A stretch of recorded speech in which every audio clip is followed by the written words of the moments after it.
할렐루야. 우리 살아계신 주님 앞에 또 뜨거운 영광의 박수 올려드리겠습니다. 또 오늘 은혜로운 찬양해 주신 우리 호산나 찬양대에게도 고맙습니다. 우리 옆에 계신 분들과 반갑게 인사하실 때 앞뒤에 계신 분들과도 주님이 생명의 근원이십니다 이렇게 고백하겠습니다.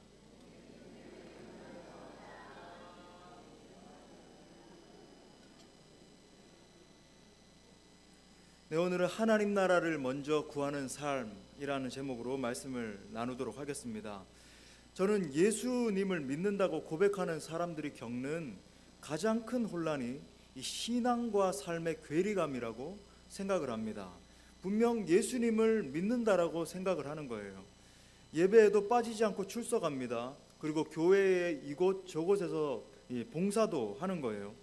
그런데 이 자기 자신의 삶을 보니까 삶의 변화가 없는 겁니다. 내가 분명 예수님을 믿는데 삶의 변화가 없다. 삶 속에서 그리스도인으로서 능력이 없는 겁니다. 세상 사람과 별반 다를 것이 없는 삶을 살아가는 거예요. 때로는 세상 사람들보다 더 악한 모습을 보일 때도 있습니다. 수많은 신자들이 이런 자신의 모습을 보며 자괴감에 빠지는 것을 보게 됩니다. 잘 숨기고 있지만 내면 속에서부터 이 신앙생활에 대한 때때로 이 회의감까지 느끼기도 하는 것 같아요. 그러다가 대부분의 사람들은 두 가지 길을 보통 선택을 하는 것 같습니다. 어떤 분은요, 원래 예수님 믿는 것이 이런 건가 보다. 내가 예수님을 믿었는데 그냥 적당하게 살아가게 되고 힘도 없고 능력도 없고 원래 이런 건가 보다 라고 자포자기하면서 마치 이 바리새인처럼 살아가는 거예요. 그렇게 살아가는 겁니다. 여러분, 이런 분들의 특징, 이런 부류의 특징이 있습니다. 그건 뭐냐면 신앙의 연수를 더해가면 더해갈수록 마음이 점점 더 굳어진다는 것입니다. 자기 자신도 모르게 이런 선택을 하게 되는 거예요. 왜냐하면 자기 자신의 진짜 본질적인 문제에 맞닥뜨리게 되면 삶을 통전적으로 바꿔야 되기 때문에 그렇습니다. 진리의 정면으로 직면하면 전 삶을 바꿔야 되기 때문에 직면하기를 꺼려하게 되는 거죠. 그냥 적당한 신앙인으로 교회에 속해 있다는 것만으로도, 내가 교회에 출석하고 봉사하는 것, 이런 것만으로 마음의 위안을 삼는 겁니다. 여러분, 사실 이런 부류도 진정한 믿음의 사람이 아닙니다. 또 두 번째 부류가 있는 것 같아요. 이 부류는요, 신앙을 버리고 떠나는 부류입니다. 너무나 안타까운 부류죠. 신앙을 버렸다는 것의 끔찍한 결과를 깊이 생각해보지 않은 분들이에요. 하지만 여러분, 어떤 면에서 이 부류는 첫 번째 부류보다는 더 변화시키기가 쉬울 수 있습니다. 여러분, 오늘의 이 같은 문제, 심각한 괴리감, 정말 우리의 삶과 우리의 정말 진짜 삶 가운데서 능력이 없는 신앙과 삶 가운데 괴리감의 문제에 대해서 해답이 되는 메시지를 전하겠습니다. 여러분, 이 시간 정말 여러분이 심령으로부터 근본적인 질문을 던지지 않는다면 여러분의 삶에 변화는 없습니다. 과연 정말 예수님을 믿는다는 것은 무엇인가? 내가 누군가에 의해서 이끌림 바 되었고 모태에서부터 믿게 되었고 어느 순간에 이렇게 됐는데 진짜 내가 예수님을 믿기로 작정했지만 예수 믿는다는 것은 무엇인가? 진짜 예수 그리스도의 제자로서 살아가는 것은 어떤 모습인가? 그 방법론으로서 어떻게 하면 내가 진정으로 예수 그리스도의 제자로서 살아갈 수 있는가? 여러분, 이 시간 우리 주님 앞에 진지하게 질문을 던지시길 바랍니다. 여러분, 오늘 읽은 본문은요, 마태복음 5장부터 7장에 나오는 산상수훈의 핵심적인 구절입니다. 사실 여러분, 산상수훈의 핵심은 제가 지금 몇 주째 나누고 있는 하나님 나라예요. 핵심 주제가 바로 하나님의 나라입니다. 예수님이 통치하시는 나라가 무엇인지, 예수님이 왜 이 땅 가운데 오셔서 이 하나님 나라를 선포하셨는지를 전체적으로 보여주는 거예요. 그러니까 단순히 이 산상수훈의 말씀이 5장부터 7장에 보면 여러 가지 규율이 있구나, 우리가 지키지도 못할 규율들 이렇게 생각을 하잖아요. 그런 게 아니라는 겁니다. 하나님 나라가 진짜 구현됐을 때 어떤 모습으로 나타날지, 예수 그리스도가 통치하는 나라가 어떤 모습인지를 보여주고 있다는 거예요. 자, 그럼 오늘 말씀 속으로 우리가 깊이 들어가 보겠습니다. 다시 한번 더 오늘 본문을 제가 읽어드릴게요. 그런즉 너희는 먼저 그의 나라와 그의 의를 구하라. 그리하면 이 모든 것을 너희에게 더하시리라. 여러분, 많은 분들이 이 본문 말씀을 이런 식으로 해석을 해요. 주의 일, 예를 들어서 뭐 선교라든지 봉사라든지 구제 같은 것을 먼저 하라. 그리하면 내 삶의 복은 자동적으로 따라오는 것이다. 뭐 이렇게 해석을 합니다. 여러분, 그렇지 않습니까? 물론 뭐 이런 것도 일견 뭐 일리가 있을 수도 있습니다만은, 하지만 그것은 굉장히 지엽적인 거예요. 그렇다면 본문이 정말로 의미하는 것이 무엇인가? 여러 가지 문맥들을 살펴볼 때 본문의 요점은 세 가지로 압축될 수 있습니다. 자, 첫 번째는 예수 그리스도의 복음은 이전에 있던 다른 모든 메시지와 전혀 다른 것이다 라는 거예요. 예수님의 이 복음은, 예수님이 지금 가르쳐주고 계신 복음은 이전에 있던 세상에 있던 모든 메시지와 전혀 다른 것이다. 다시 말해 인간이 고안해내는 모든 사상, 모든 믿음과 본질적으로 다르다는 겁니다. 여러분, 무슨 말입니까? 32절 말씀에 보니까, 말씀을 나눌 때 항상 이제 성경을 딱 펴놓고 보셔야 되죠. 32절에 보니까 이는 다 이방인들이 구하는 것이라 라고 이야기를 하고 있습니다. 여러분, 오늘날로 따지면 이 이방인들은요, 복음을 알지도 복음에 대해서 깨닫지도 못한 자들이라는 거예요. 여러분, 이 이방인들의 특징이 뭡니까? 전부 자신의 생각과 자신의 경험을 의지하는 자들입니다. 자신의 사상이 최고라고 생각해요. 여러분, 세상 사람들을 관찰해 보십시오. 그들은 하나같이 자신의 자아의 조종을 받으면서 살아갑니다. 자기 자신의 자아가 왕이에요.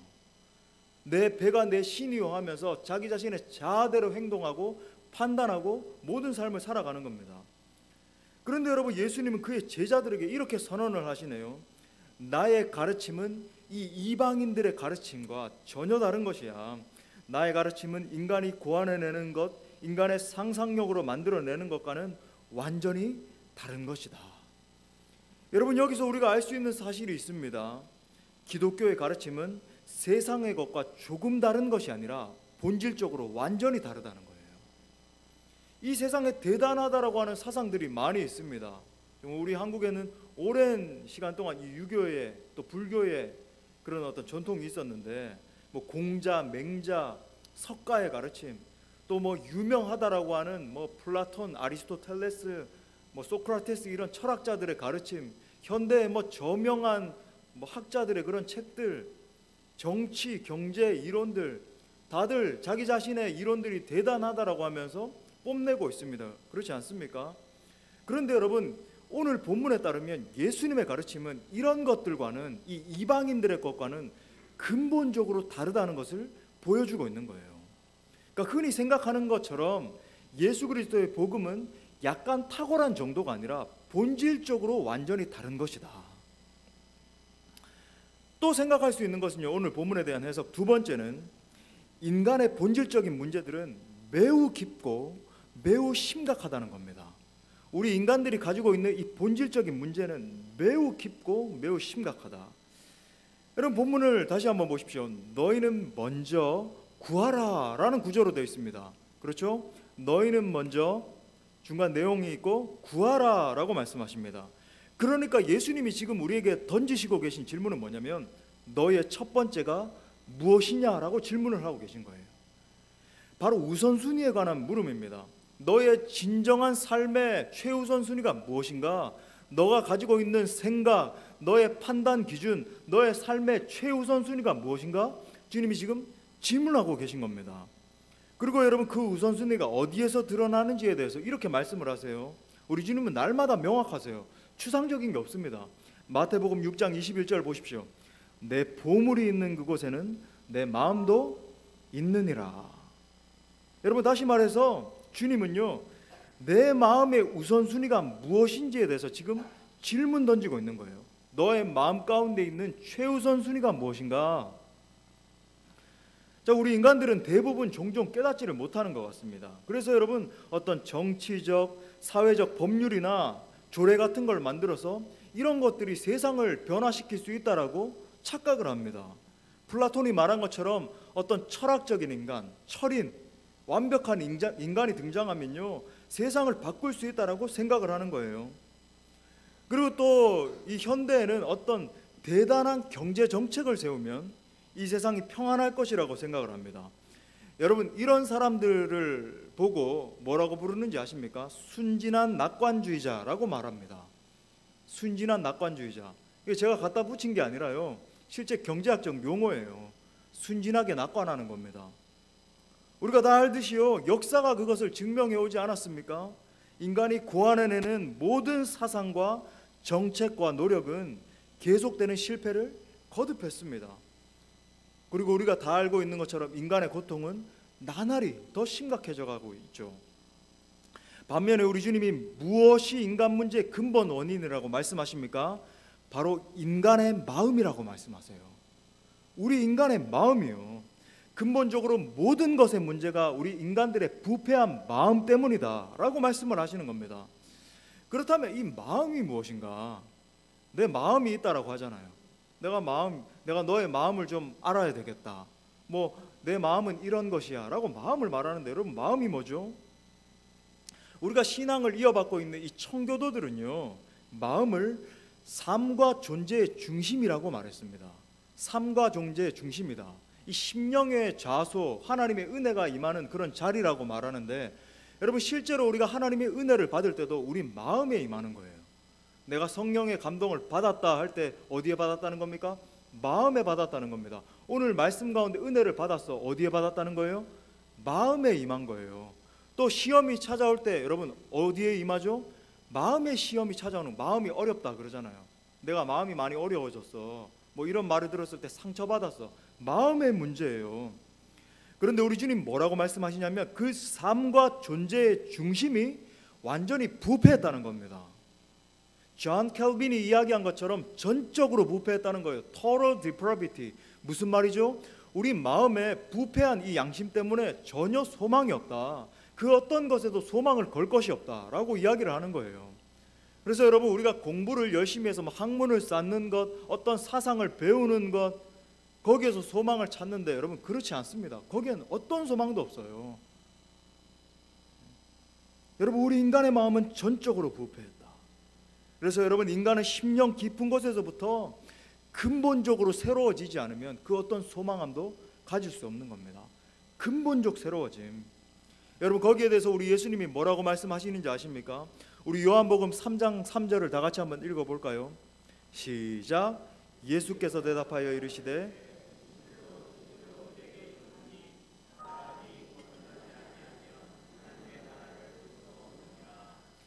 여러분, 이 거듭나지 아니하면에 대해서 니고데모가 들었을 때, 그러면 우리가 모태에 다시 들어갔다가 다시 나와야 됩니까? 라고 질문을 했잖아요.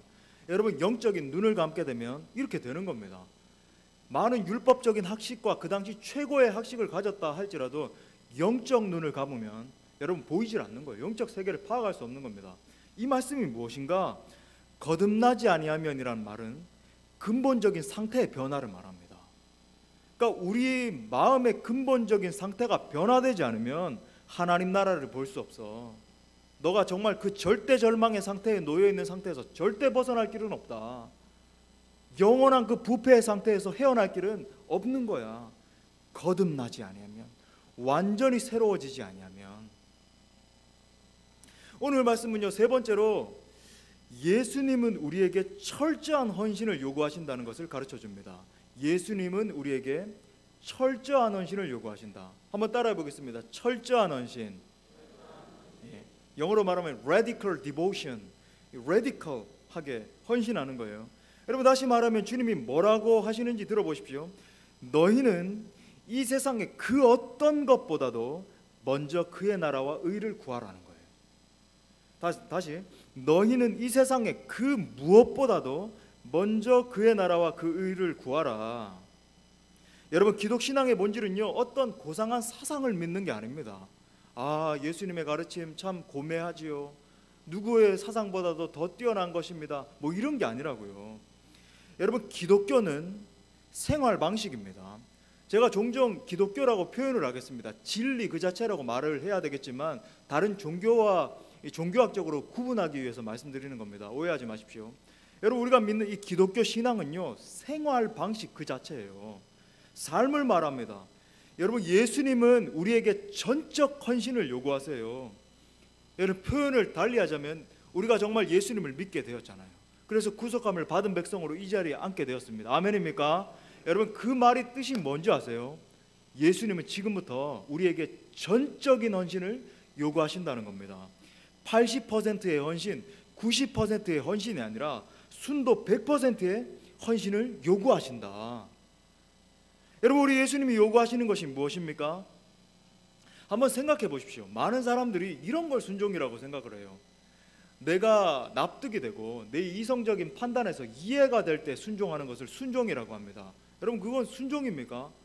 그건 그렇지 않아요. 여러분, 이 세상 사람들도요, 어린아이도 납득이 되고 받아들여지는 거 그거 다 따릅니다. 그건 순종이라고 볼 수 없어요. 우리 주님은요, 무조건적인 순종을 요구하십니다. 여러분, 우리 주님은 무조건적인 순종을 요구하세요. 우리가 찬양하고 믿고 구주라고 고백하는 예수님은요, 무조건적인 순종을 요구하십니다. 그거 뭐 어떤 개념인지 아세요? 존 비비어의 순종이란 책에도 나옵니다만은 이런 거예요. 피아노에서 도레미파솔라시도가 있잖아요. 그 도를 갖다가 미라고 할지라도 아멘 하면서 순종하는 것이 순종이라고요. 내가 도라고 납득이 될 때 순종하는 거, 그건 사실 순종이 아닌 겁니다. 100% 전 삶을 주님 앞에 드리는 거예요. 99%가 아니라 100%, 100%. 여러분, 어떤 분들은요, 교회에 출석하고 적당히 봉사하면 예수님의 제자가 되었다라고 생각합니다. 여러분, 예수님의 제자이십니까? 왜 아멘이 작으시죠? 제자이십니까? 여러분, 근데 이 제자라고 할 때 대답을 잘해야 돼요. 내가 그냥 적절하게 주일 예배에 참석합니다. 교사로서 봉사도 하고 있습니다. 찬양팀으로 섬기고 있습니다. 그러니까 나는 예수님의 제자입니다. 여러분, 그건 잘못된 생각이에요. 착각입니다. 우리 예수님은 우리에게 전적인 헌신과 순종을 요구하세요. 마틴 로이드 존스 목사님이 이렇게 말했습니다. 인간은 기독교의 진리에 자신을 완전히 헌신하기 전에는 결코 기독교의 진리를 알 수도 없고 그 진리가 주는 축복도 경험할 수 없다. 주님의 영광에 동참하기 위해서 그분이 우리를 위해서 지신 그 십자가에도 우리도 동일하게 동참해야 되는 것입니다. 여러분, 주님의 영광 보기를 원하십니까? 그렇다면 여러분, 십자가 지기로 결정하셔야 되는 거예요. 십자가 없는 영광은 없는 겁니다.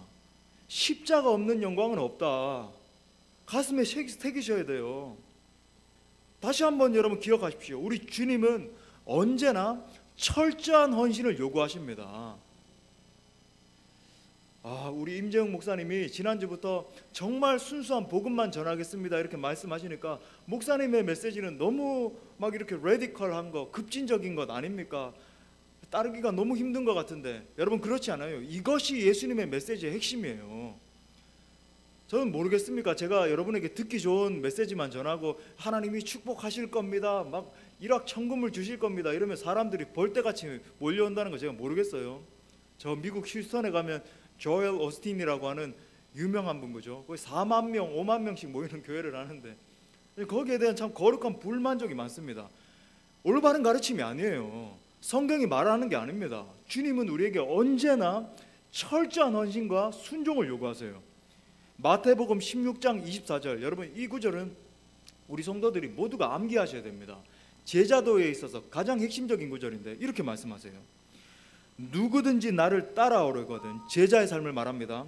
자기를 부인하고 자기 십자가를 지고 나를 따를 것이니라. 자기를 부인하고 자기 십자가를 지고 나를 따를 것이니라. 나를 따르라, 나를 따르라. 이것이 우리 주님의 놀라운 명령인 거예요. 사랑하는 여러분, 부패한 세상이 근본적으로 바뀔 수 있는 길이 어디에 있습니까? 정말 이 세상을 우리가 변혁시키는 문화 변혁자로서 살아가야 되는데, 이 세상에 대안이 돼야 되는데, 여러분, 우리가 정말 그렇게 기도하잖아요. 우리 젊은이들이 일어나서 정말 이 세상을 누비면서 하나님의 나라를 선포하게 하여 주옵소서. 아멘입니까? 여러분, 정말 그렇게 기도한다면 그 길이 어디에 있는가? 너희는 먼저 그의 나라와 그의 의를 구하라. 이것이 우리를 향한 주님의 준엄한 음성인 것입니다. 먼저 믿은 우리가 예수 그리스도의 철저한 제자 되기로 결정하는 거예요. 내가 철저하게 주님을 따라가겠습니다. 삶의 자리에서 철저하게 순종하는 사람으로 변화되는 겁니다. 짐 월리스라고 하는 목사님이 이렇게 말했어요. 그리스도인이 된다는 것은 하나님 나라에 사로잡히고 지배받는 것이다. 무슨 말입니까? 99%가 아니라 100% 하나님 나라에 헌신된 사람으로 살아가는 겁니다. 내 전인격을 주님의 영광을 위해서 드리는 거예요. 내 전 삶을 하나님 나라를 위해서 온전하게 헌신하는 겁니다. 철저한 제자, 철저한 예배자가 되기로 결정하는 거죠. 아멘입니까? 여러분, 그러기 위해서는요, 내가 정말 주님 앞에 철저한 제자가 되고 예배자가 되는 데 있어서 방해가 되는 요소를 여러분 제거하셔야 됩니다. 제거하셔야 돼요. 여러분의 삶에서, 여러분의 언어에서, 여러분의 생각에서 내가 정말 예수님을 따르는데, 예수님의 정말 제자가 되는데 방해가 되는 요소를 제거하셔야 돼요. 주님 앞에 내려놔야 됩니다. 사실 더 나아가면요, 그것만이 살 길이에요. 올 한 해 철저한 제자로 살아갈 수 있기를 축원합니다. 그렇다면 구체적으로 정말 우리가 철저한 제자로 살아가고 싶은데, 먼저 그의 나라와 의를 구하고 싶은데, 제가 두 가지를 제안드리겠습니다. 이 두 가지 영역에서 여러분 철저한 헌신과 순종이 요구되는 거예요. 오늘 철저한을 굉장히 강조하죠.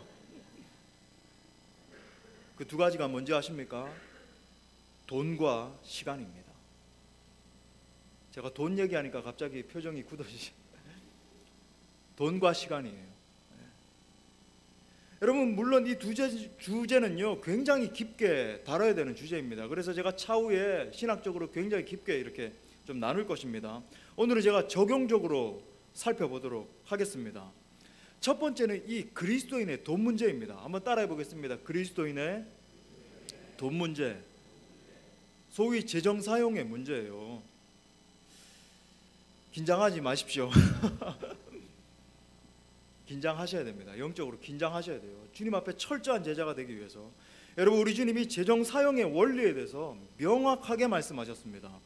마태복음 6장 19절 말씀 한번 보십시오. 이렇게 말합니다. 너희를 위하여 보물을 땅에 쌓아두지 말라. 너희를 위하여 보물을 땅에 쌓아두지 말라. 여러분, 사람들의 모습을 한번 관찰해 보십시오. 2000년 전이나 지금이나 동일한 모습이 있습니다. 그것은 보물을 이 땅 가운데 쌓아두면서 살아가고 있다는 거예요. 보물을 땅에 쌓아두는 데 혈안이 되어 있습니다. 보물을 땅에 쌓아두는 것이 목적이 되어 있어요. 여러분, 사람들의 최우선 순위가 무엇에 있는지 한번 보십시오. 돈입니다. 돈이에요. 사람들의 정신구조를 지배하고 삶을 지배하고, 경영학에 보면 마케팅 전략이 있잖아요. 여러분, TV 광고를 이렇게 볼 때 뭐 지펠, 무슨 뭐 삼성에서 뭐 막 이렇게 나오면 우리 주부분들은 야, 저거 정말 하나 있으면 행복해질 텐데, 막 이영애 씨 같은, 오해하지 마십시오. 인터넷으로 방송 보시는 분들, 이영애 씨가 나와가지고 이 냉장고 쓰면 행복해집니다 막 이렇게 이야기하면, 야, 정말 저거 하나 있으면 행복해질 텐데. 여러분, 우리의 심리를 자극하는 거예요. 여기에 진정한 가치가 있다, 행복의 근원이 있다라고 가르쳐 주는 겁니다. 왠지 아십니까 여러분? 모든 사람들이 돈만 있으면 행복해질 수 있다, 진짜 기쁨을 살 수 있다라고 믿기 때문이에요. 세상을 보십시오. 돈이 힘입니다. 돈 있는 사람이 세상을 지배해요. 돈 많으면 행복도 살 수 있다라고 믿습니다. 돈이 최고입니다. 할렐루야. 여기 아무도 아멘하는 사람이 없었다는 게 얼마나 큰 은혜가 되는지. 우리 일부에는 한 분이 계셨습니다. 그런데 여러분, 우리 주님은요, 이것이 이방인들이 사는 방식이라고 말씀하고 계신 거예요. 이 방식이 바로 이방인들이 사는 방식이야. 이방인들은 자신을 위해서 보물을 땅에 쌓아둔다는 겁니다. 이 말을 바꾸면 무슨 말입니까? 자신을 위해서 보물을 땅에 쌓아두는 사람은 이방인이라는 거예요. 주님의 회에 속하지 못한 사람입니다. 하나님의 백성이 아니에요. 이것이야말로 구원받지 못한 세상 사람들의 특징이다. 여기서 우리 주님이 결정타를 날리시죠. 21절에 보니까 이렇게 말씀하세요. 내 보물이 있는 그곳에는 내 마음도 있느니라. 내 보물이 있는 그곳에 내 마음이 있는 거야. 여러분의 우선순위가 어디에 있는지 점검하는 가장 쉬운 방법이 무엇인지 아십니까? 재정 사용의 우선순위를 보면 알 수 있어요. 내가 어디에 가장 많은 재정을 투입해서 쓰고 있는지를 보면 알 수 있습니다. 그것이 내 자녀의 교육입니까? 사실은 주님 사랑합니다 온 마음과 정성을 다해 고백하면서도 사실은 내 자녀가 내 중심인 거예요. 여러분, 내가 옷 사입고 내 아파트 평수 늘리고 내가 더 좋은 차 몰고 거기에 더 많은 재정을 투입하고 계십니까? 사실은 주님의 나라가 아니라 거기에 내 우선순위가 놓여 있는 겁니다. 여러분, 이것이 사실이에요. 사랑하는 성도 여러분, 내 삶에서 하나님 나라를 구현한다는 것은 내가 전폭적으로 그리스도의 통치 아래에 살기로 결정했다는 거예요. 예수 그리스도가 다스리시는 그 다스림 아래에 내가 들어가겠다. 질문합니다. 여러분은 재정을 사용할 때 그리스도의 통치를 받고 계십니까? 여러분의 풍요보다 하나님 나라의 풍요를 더 걱정하십니까?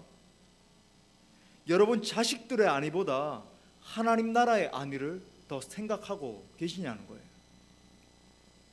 제가 나중에 더 구체적으로 설명하겠지만 많은 분들이 이렇게 생각을 하는 것 같습니다. 자, 이제 신앙생활을 하게 된 거예요. 예수님을 믿게 된 겁니다. 그래서 이제 신앙이 조금 자라서 11조를 하게 된 거예요. 그러면서 이렇게 이분법적으로 생각합니다. 여러분이 가만히 생각해 보면요, 이 초대교회에 있었던 영지주의, 제가 여기에 대해서도 또 나중에 구체적으로 설명드릴게요. 영지주의 이분법적인 사고가 우리의 삶의 곳곳에 배어 있어요. 이게 옛날 이야기만이 아니라고요. 이렇게 생각해요. 아, 이제 내가 11조를 드리니까 내 소득의 90%는 내 것이고 내가 헌금하는 이 10%만 하나님 거야. 여러분, 이거 올바른 사고입니까? 여러분, 우리는 신약시대를 살고 있어요. 여러분, 이 11조 규범은 구약시대에 구약 언약의 바탕을 둔 것입니다. 무슨 말인가? 쉽게 얘기해서 계속 하나님을 배반하는 겁니다. 이 이스라엘 백성들, 너희는 내 백성이야, 너는 내 백성이 되고 나는 너희 하나님이 되는 거야. 이것이 언약의 핵심인데 계속 배반하고 떠나가는 겁니다. 그러니까 소위 말해서 이스라엘 백성들에게 도망가지 말라고 목줄 하나 걸어놓은 거예요. 최소한 이거는 해야 된다. 그러면서 나와의 언약을 기억해라. 모종의 규율들을 통해서 하나님의 통치를 강화시킨 겁니다. 하지만 여러분, 예수 그리스도의 구속의 은혜가 흐르고 있는 신약 시대에는, 우리가 살고 있는 이 신약의 시대에는 어떠해야 됩니까? 이 신약 성경에서 예수님을 만난 사람들의 모습을 한번 관찰해 보십시오. 베드로와 안드레가 예수님을 만나게 된 거예요. 나를 따르라. 그때 어떻게 반응했습니까? 자기 자신의 생계의 모든 것이라고 할 수 있었던 그물을 버려두고, 배를 버려두고, 어부의 신분을 버려두고 예수님을 쫓아간 거예요. 전 삶을 포기한 겁니다. 삭개오가 예수님을 만났을 때 어떻게 반응했습니까? 재산의 반을 가난한 자들에게 우선적으로 내가 나눠주고, 또 내가 착복한 것이 있다라고 한다면 4배나 돌려주겠습니다. 4배나 돌려주겠다라고 하는 표현은요, 나 완전히 파산하겠다라는 거예요. 내가 지금까지 사람들의 돈을 완전히 갈취했는데 이거 다 없더라도 상관없습니다. 여러분, 이 말씀을 읽고 전폭적으로 순종한 사람이 있잖아요. 우리가 성 프란시스라고 말하는 그분이요, 스페인에서 가장 부유했는데 그거 다 버리고 사막으로 달려가 버린 거예요. 교부가 된 것입니다. 여러분, 부자 청년은요, 재산 전부를 포기하라는 도전을 받았습니다. 예수님의 제자가 되지 못했을 때 그가 어떻게 반응했죠? 근심하며 돌아갔더라. 마태는 그의 세금 징수 테이블을 떠난 후에 다시는 돌아보지 않았습니다. 돌아가지 않은 거예요. 여러분, 신약 내에서 예수님을 따른다라고 하는, 예수님의 제자 되기로 결정했다라고 하는 의미가 무엇이죠? 그것은 결코 10%의 헌신이 아니라 삶 전체에 관한 질문인 겁니다. 삶 전체에 관한 일인 거예요. 그렇다면 신약 시대에 우리가 재정 사용에 대해서 어떠한 입장을 취해야 되는가?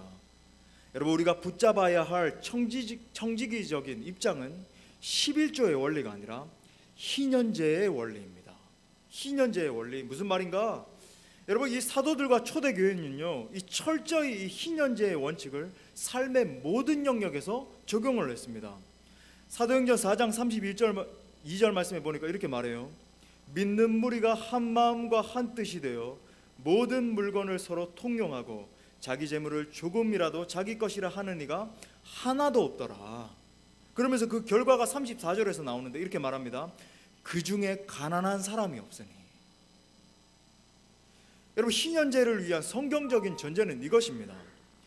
땅은 주께 속해 있다. 한번 따라해 보겠습니다. 땅은 주께 속한다. 여러분, 이 말이 무엇이죠? 다른 말로 하면 내게 있는 모든 것이 하나님의 것이라는 거예요. 내게 있는 모든 것이 하나님의 것이다. 그러니까 이런 질문은 합당하지 않은 겁니다. 내 소유 중에 얼마를 팔아 가난한 자들에게 주겠습니까? 내가 얼마를 들여서 주님을 기쁘시게 해드리겠습니까? 이런 질문은 합당하지 않은 거예요. 돈에 관한 성경의 명확한 가르침은 무엇입니까?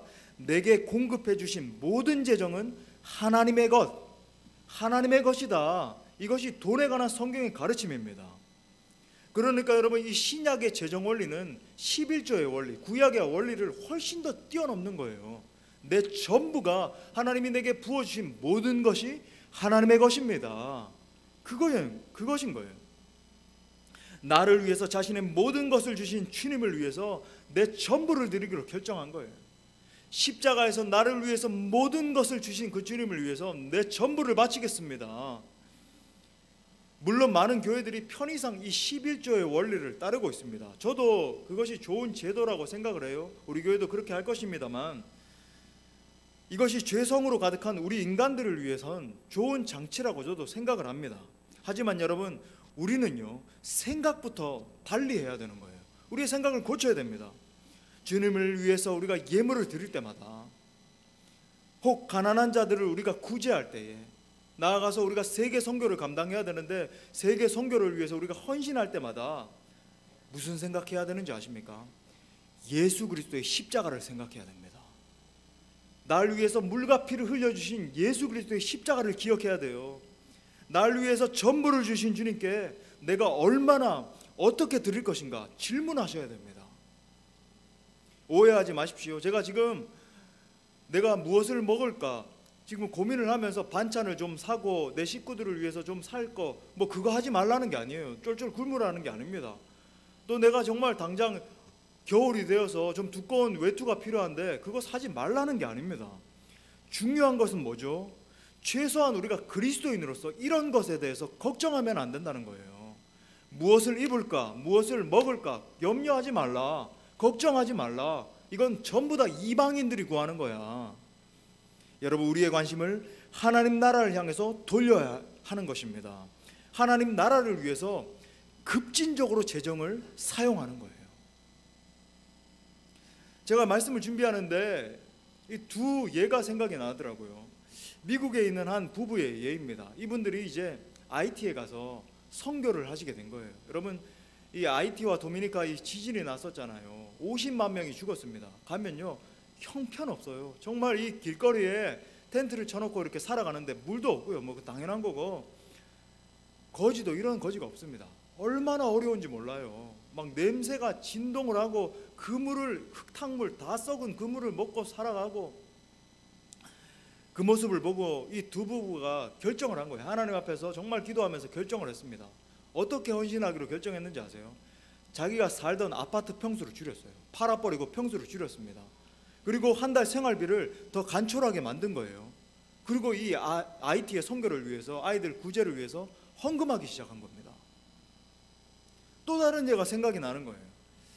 제가 사역하던 교회 서울에 한 건실한 집사님이 계십니다. 이 집사님이 몇 해 전에 이 김포에 첫 집을 마련했다라고 참 기뻐하면서 이렇게 연락을 한 거예요. 제가 이런 집을 이렇게 마련하게 되었습니다. 목사님 참 이렇게 기쁩니다. 저도 축복해드리고 했습니다마는, 근데 이제 교회를 건축할 때에 제게 이런 고백을 하는 거예요.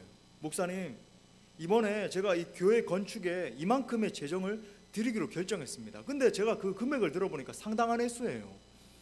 근데 그 이유가 놀라워요. 제 집은 이렇게 좋은 집을 샀는데 하나님을 예배하고 기도하는 집인 교회를 생각할 때 너무나 죄송한 마음이 들었습니다. 저는 그 고백을 듣고 이거 하나님의 마음이다 라는 생각이 드는 거예요. 하나님의 마음인 겁니다.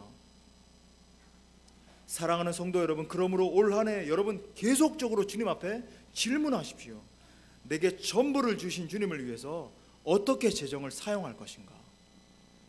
내 생명을 사시기 위해서 피값을 지불하신 주님을 위해서 내가 무엇으로 어떻게 드려서 주님을 기쁘시게 할 것인가? 이것이 구속받은 청지기로서 합당한 질문인 것입니다. 내게 생명 주신 주님을 위해 아낌없이 드릴 수 있기를 바랍니다. 두 번째는요, 그리스도인의 시간 사용 문제입니다. 한번 따라해 볼까요? 그리스도인의 시간 사용 문제. 여러분, 이 현대인들의 삶을 한번 보십시오. 너무나 바빠요. 너무 바쁩니다. 그렇지 않습니까? 이것저것 하느라 정신이 하나도 없을 지경입니다. 그러면서 이런 불만을 막 토로하는 거예요. 내 가정생활이 이렇게 만들었습니다. 너무 바쁩니다. 내 직장이 너무 바쁜 환경을 조성해서 내 상사가 이걸 시키고 집에 왔는데도 이걸 또 시키고 이래서 제가 이렇게 바쁘게 됐습니다. 내가 속한 사회가, 요즘 가끔 이렇게 인터넷들을 보면 얼마나 많은 사람들이 이 사회에다가 불평 불만을 토로하고 있는지 몰라요. 물론 이 사회도 개혁돼야 됩니다만, 심지어 이렇게 말합니다. 내가 속한 교회가, 우리 교회가 그렇게 만듭니까? 내가 속한 교회가 나를 이렇게 바쁘게 만들고 있습니다. 여러분, 근데 질문해 보세요. 정말 그렇습니까? 그렇지 않아요, 여러분. 사실 우리가 우리에게 주어진 시간들의 이 틈을 바쁜 것들로 꽉꽉 채워놓고 있습니다. 우리의 삶 가운데 불필요한 것들이 얼마나 많은지 여러분 한번 생각해 보세요. 뭐 어떤 업무나 반드시 해야 되는 그런 어떤 연락을 말씀드리는 게 아니에요. 여러분, 그런 걸 제외하고 우리가 얼마나 많은 시간 동안에 SNS에 시간을 들이고 있습니까? 그죠? 뭐 지하철이나 뭐 버스를 타면 사람들이 전부 다 이 핸드폰 붙들고 막 뒤적뒤적 거리고 아무것도 없는데, 자기한테 연락 오는 사람 없는데. 여러분, 이 과다한 인터넷 서핑이요, 하루 종일 검색 돈은 없는데 장바구니에다가 얼마나 많이 쌓아뒀습니까? 그죠? 그거 보면서 이거 있으면 내가 행복해질 텐데. 여러분, 과다한 TV 드라마 시청. 여러분, 이 TV 본다고 그 배우가 나 좋아해 주지 않아요. 우린 보면은 내가 정말 저 배우처럼 주인공이 되어서 내가 저기 있었으면 좋겠는데. 또 특별히 과다한 수다. 여러분, 우스갯소리로 우리 자매님들 그런다 그러잖아요. 1시간 동안 통화해놓고 자세한 거는 만나서 이야기해. 놀라운 역사입니다. 우리 형제들에게는 대단한 역사인 거예요. 여러분, 시간 사용에 있어서도 동일한 원리가 적용돼야 됩니다. 다시 한번 주님의 음성을 들어보십시오. 너희는 먼저 그의 나라와 의를 구하라. 시간 사용에 있어서 우선순위를 주님 앞에 드리라는 겁니다. 내게 이만큼의 시간이 주어졌어요. 다 똑같습니다. 그죠? 우리 세상 사람들 누가 25시간 사는 사람 아무도 없잖아요. 24시간이라고 하는 시간이 주어졌습니다. 이 내게 주어진 시간의 우선순위를 주님 앞에 드리라라고 말하고 있는 겁니다. 여러분, 이건 단순히 이런 의미가 아니에요. 먼저 하나님 일을 해놓고 나머지 시간에 내가 하고 싶은 것 하라, 뭐 이런 메시지가 아닙니다. 내게 주어진 삶에서 시간의 주관자가 하나님이시라는 것을 인정하는 태도를 말하는 거예요. 내게 생명 주신 분이 하나님이십니다. 아멘입니까? 예, 내게 기회를 주신 분이 하나님이세요. 2번, 3번 내 인생의 기회가 오는 게 아니잖아요. 내가 정말 생명을 주셔서 이 한 날을 주신 분이 하나님이십니다. 여러분, 그러니까 우리가 주일날 이렇게 예배를 드리는 것, 내일 월요일이 돼서 한 날을 또 살아가는 것, 이거 전폭적인 하나님의 은혜예요. 여러분, 이렇게 고백할 때 내 삶을 대하는 태도가 어떻게 변화되겠습니까? 게으름이 떠나가는 거예요. 여러분, 우리가 정말 예수님을 믿는 사람의 삶과 게으름과는 전혀 상관이 없는 겁니다. 어울리지가 않아요.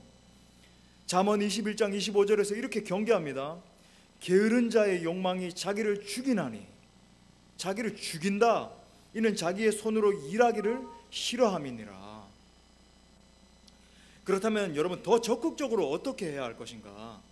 사랑하는 여러분, 삶을 단순하게 만드십시오. 여러분의 삶을 단순하게 만드세요. 무슨 말인가? 내 삶의 복잡한 요소들을 다 제거하고 단순하게 만들라는 말입니다. 믿음의 선배 리차드 포스터가 이 단순함의 원리에 대해서 이렇게 말했습니다. 조금 어려울 수 있는데 들어보세요. 단순함은 외적 생활 방식으로 나타나는 내적 실체이다. 자, 다시 한 번 더. 단순함은 외적 생활 방식으로 나타나는 내적 실체이다.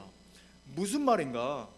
단순한 외적 생활을 보면 그 사람의 내면이 정돈되어 있는지 아니면 복잡하고 막 꾸불꾸불 다 헝클어져 있는지 알 수 있다라고 하는 거예요. 내면이 정돈되면 외적인 생활, 외적인 삶도 정돈되어지는 겁니다. 그게 나타나는 거예요. 제가 준비한 건 아닌데 이런 생각이 나네요. 여러분, 실제로 이 축사사역이 필요한 귀신 들린 분들의 이 집에 찾아가면요, 굉장히 지저분해요. 물론 뜨끔해가지고 내가 집 지저분한데 귀신, 그런 말이 아닙니다. 뭐 적당하게 뭐 그럴 수 있습니다. 뭐 머리카락도 좀 떨어져 있을 수 있고, 또 긴장하지 마세요. 임정욱 목사님이 신방 올 때 그런 말이 아니고 상상을 초월할 정도예요. 막 더러운 막 냄새가 나고 다 썩어 문드러지고 이런데도 치우지 않습니다. 영이 완전히 뒤틀려져 있으니까, 귀신이 장악하고 있으니까 외적 생활에서도 그게 나타나는 거예요. 저의 예를 좀 들고 싶습니다. 저의 삶을 보면요, 단순함 그 자체입니다. 저는 정말 단순해요. 제가 한국에 있을 때 어떻게 살았는지 아십니까? 집, 교회. 집, 교회. 이게 제 생활의 전부였어요. 제가 유학 갔을 때는 어떻게 했을까요? 집, 학교, 교회. 집, 학교, 교회. 또다시 이제 한국에 돌아오니까 또 이렇게 되더라고요. 집, 교회. 집, 교회. 나머지가 하나도 없어요. 제가 결혼했을 때 저희 아내에게 이야기했습니다. 저는 심지어 이마트 가는 것도, 홈플러스 한번 가는 것도 굉장히 어려워하는 사람이에요. 그게 뭐가 어려운가? 저는 집, 교회가 제일 편한 사람이에요. 이마트 가면 긴장이 돼요. 빨리 보고 집에 가가지고 뭐 책이라도 앉아. 누군가 목사님은 뭐 할 때 가장 즐거우십니까? 이렇게 질문하면요, 저는 이렇게 말해요.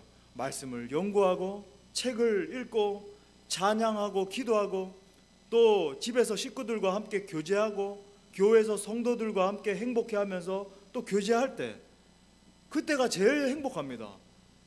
이게 정말 하나님이 아시고 제가 알지만 이게 정직한 고백이에요. 여기에 또 아멘 하는 분들이 계시네요. 제 삶을 보면 단순해요. 단순해요. 성도 여러분, 단순한 삶을 회복할 수 있기를 바랍니다. 여러분, 이 단순성을 위해서 제가 두 가지를 구체적으로 제안드리겠습니다. 이걸 실천하셔야 돼요. 첫 번째는 하나님 나라를 먼저 구하기 위해서 삶의 복잡한 모든 것들을 다 정리하십시오. 삶의 복잡한 모든 것들을 정리하셔야 됩니다. 여러분, 그래서 오늘 집에 가셔서 리스트를 한번 작성해 보세요. A4 용지나 뭐 노트를 하나 딱 펴놓고 한번 작성해 보십시오. 내 삶을 복잡하고 혼란하게 만드는 것들을 한번 정리해 보세요. 여러분, 이거요, 혼자는 잘 못합니다. 감시하는 분을 한 분 딱 두셔야 돼요. 그 무시무시한 그 한 분 계시잖아요. 집에 가면은 한번 딱 드셔야 됩니다. 여러분, 특별히 여러분, 오늘 우리가 이제 가정교회는 오늘 하지 않으니까 가정 예배를 드리시면서 아이들 앞에서 이렇게 선언하세요. 아빠가 정말 중대한 결단을 하게 됐어. 이제 오늘부터 내가 게임하지 않을 거야. 그러면 아이들이 울고 불고 감격하고 막 할렐루야 춤출 놀라운 역사가 일어날 건데, 여러분 오늘 집에 돌아가셔서 결정하셔야 돼요. 내 삶의 모든 복잡한 것들을 정돈하리라. 내 삶을 단순화시키리라. 복잡한 모든 것을 다 정리할 수 있기를 바랍니다. 여러분, 그리고 두 번째로는요, 무조건 하나님과의 교제를 최우선순위에 두십시오. 무조건 하나님과의 교제를 최우선순위에 두셔야 됩니다. 여러분, 특별히 기도하셔야 돼요. 기도하셔야 됩니다. 여러분, 기도하되 매일 빠지지 않고 기도하는 것이 중요합니다. 물론 간혹 가다가 새벽 기도에 이렇게 빠질 때도 있습니다. 뭐 몸이 좀 아프다든지 뭐 그럴 때 있겠죠. 인간이기 때문에. 그걸 말하는 게 아니에요. 적극적으로 나오셔야 됩니다만, 여러분 그렇더라도 하루도 빠짐없이 여러분 기도하셔야 돼요. 제가 수도 없이 강조하지만 기도는 영혼의 호흡입니다. 여러분, 기도하지 않는다라고 하는 의미는요, 사망을 의미해요. 영적으로 보면 내가 기도하지 않는다, 이게 뭘 의미하는지 아세요? 사단이 그 상태를 보고 바로 침공에 들어옵니다. 한번 실험해 보세요. 기도 한번 일주일 쉬어보십시오.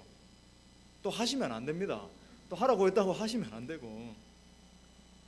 여러분, 우리가 삶의 자리에서 승리하는 비결이 무엇입니까? 내게 주어진 이 삶의 영역에서 날마다 승리의 계가를 부르면서 하나님 나라를 적극적으로 선포하는 비결이 뭐죠? 날마다 사단이 침공해 오는데 이 원수 마귀 사단의 괴계를 밟아 이기고 날마다 주의 영광을 선포하는 비결이 무엇입니까? 기도입니다. 기도 하나밖에 없어요. 주님 앞에 무릎 꿇는 겁니다. 특별히 여러분, 하루를 시작할 때 하루의 첫 시간을 주님 앞에 드리기로 결정하세요. 아무리 바쁘더라도, 아무리 내 삶에 중요한 것이 있더라도 하루의 첫 시간을 주님 앞에 드리는 겁니다. 여러분, 특별히 제가 여러분들에게 권면드립니다. 금요 성령 집회에 나오세요. 이번에 저의 선생님, 목사님이 취임하고 계시는 우리 한송교회 가서 우리 장로님들도 큰 은혜 받았습니다만, 저는 우리 금요 성령 집회에 이 예배의 심장이라고 부릅니다. 금요 성령 집회에서 성령의 불이 임하고 놀라운 치유와 회복의 역사가 일어나고 다음 세대들이 일어나는 역사들을 볼 때 그것이 주일 예배에도 은혜가 흐르게 되고 우리의 전 삶을 변화시키는 어떤 심장과 같은 역할을 하게 될 거예요. 여러분, 그래서 여러분 권면드립니다. 그때는요, 아이들 학원 보내지 마시고 손 붙잡고 나오세요. 왜 아멘 안 하십니까? 여러분, 중요한 것은요, 내 아이를 하버드 보내고 예일 보내고 서울대 연고대 보내고, 이거보다 조금 대학 조금 성적 떨어져서 좀 못한 데 보내더라도 내 아이를 정말로 성령의 사람으로 키우는 것이 훨씬 더 중요합니다. 여러분, 우리 연세 드신 우리 권사님들, 장로님들 너무 잘 알잖아요. 연봉을 1,000만 원, 2,000만 원 더 버는 것보다 정말 성령의 사람으로 자녀들이 살아나서 이 성령의 권능을 가지고 열방으로 누비는 것, 이것이 훨씬 더 중요하다고요. 무릎의 사람, 무릎의 가정이 회복될 수 있기를 바랍니다. 말씀의 결론을 맺겠습니다. 오늘 우리 주님이 이렇게 말씀하십니다. 너희는 먼저 그의 나라와 그의 의를 구하라. 그리하면 이 모든 것을 너희에게 더하시리라. 여러분, 이것이 분명한 주님의 약속이에요. 하나님 나라의 원리입니다. 원리예요. 하나님의 복을 받는 참된 비결, 우리가 찬양하는 것처럼 하나님이 내 삶 가운데 축복하시고 내 삶 가운데 놀라운 하나님의 역사가 나타나고 그렇게 하나님의 나라를 선포하는 삶으로 살아가는 그 비결, 먼저 그의 나라와 그의 의를 구하는 거예요. 그러므로 사랑하는 여러분, 돈과 시간에 우선순위를 드리기로 결정하십시오. 우리를 위해서 전부를 주신 주님을 위해 내 전부를 드릴 수 있기를 바랍니다. 또한 여러분, 삶의 단순성을 추구하세요. 복잡한 모든 것을 정리하시고 주님께 최우선순위를 드릴 수 있기를 바랍니다. 아무쪼록 2019년 한 해 먼저 그의 나라와 의를 구함으로 말미암아 이 모든 것을 더하시는 축복을 받아 누리시기를 간절히 축원합니다.